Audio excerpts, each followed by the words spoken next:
प्रधानमंत्री पर सीधा अटैक कर रहे हैं। पहले भी उन्होंने रावण, देखिए भाई, सोनिया गांधी जी, राहुल गांधी जी, मनमोहन सिंह जी के ऊपर अटैक नहीं हुआ था। किस तरह की भाषा का इस्तेमाल किया था? 50 करोड़ की गर्लफ्रेंड, गोरी चमड़ी वाली, हाइब्रिड बछड़ा, इटालियन चमड़ी, प्रधानमंत्री के लिए कहा गया था मनमोहन सिंह के वो सूट पहन के नहाते हैं, गूंगी गुड़िया, विदेश, पता नहीं क्या क्या उन्होंने जो है लंबी लिस्ट पड़ी हुई है जो इस्तेमाल किया। अब पब्लिक स्पीचेस में जिस तरह की भाषा वो इस्तेमाल करते हैं तो उनको भी अपनी भाषा का ख्याल रखना चाहिए। चलिए, तो उनको भी अपनी भाषा का ख्याल रखना चाहिए और माफ़ी मांगने जैसी कोई बात ही नहीं है। रवि त्रिपाठी, जी मीडिया, दिल्ली। और केंद्रीय मंत्री अश्विनी चौबे ने खड़गे के बयान पर कहा कि कांग्रेस के अध्यक्ष पद पर बैठे व्यक्ति को इस तरह की भाषा का इस्तेमाल नहीं करना चाहिए। अश्विनी जी कांग्रेस के अध्यक्ष हैं मल्लिकार्जुन खड़गे, वो कह रहे हैं कि आज़ादी की लड़ाई में कांग्रेस के लोगों ने अपना योगदान दिया, शहीद हुए, लेकिन बीजेपी का भाई उन्होंने ये घटिया सोच कैसे रख लिया अपने मन में। उस समय जब आज़ादी की लड़ाई में ये नकली कांग्रेस नहीं था, ये खानदानवाद वाला जो कांग्रेस है ना, टोपी पहनने वाला, गांधी का नकली टोपी, ये कांग्रेस नहीं था।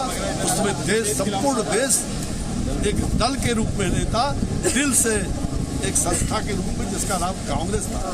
ये कांग्रेस अपना श्रेय ले रही है और इस प्रकार की घटिया बात कर रहा है। कांग्रेस का एक अध्यक्ष, ठीक कहते हैं, जाकी नहीं भावना जैसी, तीन मुहूर्त देखी तुम जैसी, इनके मन में वही चुआ। इस प्रकार की जो किसी को, ये कितना दुर्भाग्य है। अरे कांग्रेस का तो अब वही स्थिति बना दिया है इन्होंने। अब कांग्रेस का लाश जो है, उनके चिथड़े जब गिरेंगे तो उसको नोच के खाएंगे। आप कहते हैं, बीजेपी कहती है कि प्रधानमंत्री शेर हैं और खड़गे बोलते हैं कि बाहर शेर बनते अंदर चूहा। भाई शेर होता है, सिंह होता है।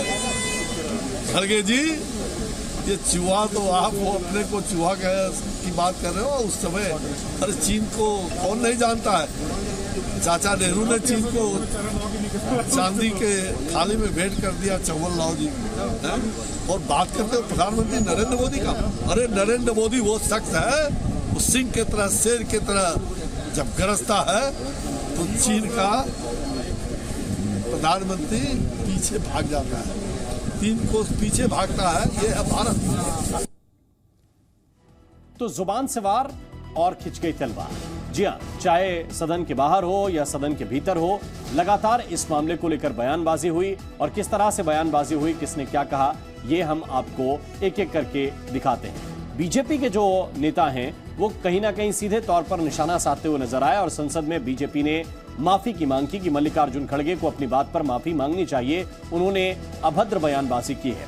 और मल्लिकार्जुन खड़गे जब अपनी बात कहने के लिए उठे कि अगर बाहर की बात यहां बोलूंगा तो फिर बीजेपी के लोगों को और ज्यादा दिक्कत हो जाएगी, इसलिए मैं बाहर की बात को यहां नहीं दोहरा रहा हूं। कांग्रेस अध्यक्ष की भाषा गलत है।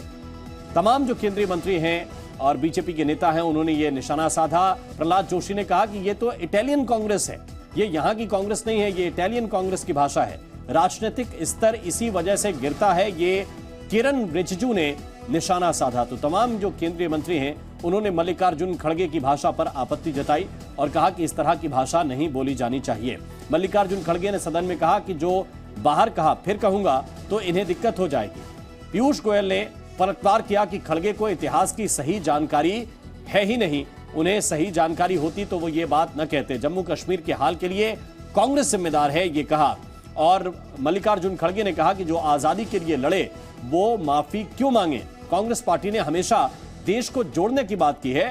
तो पीयूष गोयल ने कहा कि कांग्रेस के समय चीन ने भारत की जमीन हड़प ली और इस पर भी निशाना साधा उन्होंने। कांग्रेस ने बाबा साहेब अंबेडकर का अपमान किया। तो दूसरी ओर मल्लिकार्जुन खड़गे बोले कि देश के लिए इंदिरा गांधी और राजीव गांधी ने अपनी जान दी, शहादत दी। और दूसरी तरफ पीयूष गोयल ने कहा कि खड़गे ने अभद्र भाषा का इस्तेमाल किया है और मल्लिकार्जुन खड़गे ने कहा कि ये लोग यानी बीजेपी के लोग माफी मांगने वाले लोग हैं, माफी मांगने वाले लोग माफी मांगने के लिए हमसे कह रहे हैं। जबकि पीयूष गोयल ने कहा कि कांग्रेस श्यामा प्रसाद मुखर्जी के बलिदान को भूल गई है राज्यसभा में जब मल्लिकार्जुन खड़गे और पीयूष गोयल आमने सामने हुए तो इस तरह की तर्क एक दूसरे के सामने रखे, कांग्रेस अपने बयान के लिए माफी मांगे, जबकि मल्लिकार्जुन खड़गे ने कहा कि आजादी के आंदोलन में इनका कोई योगदान नहीं रहा है।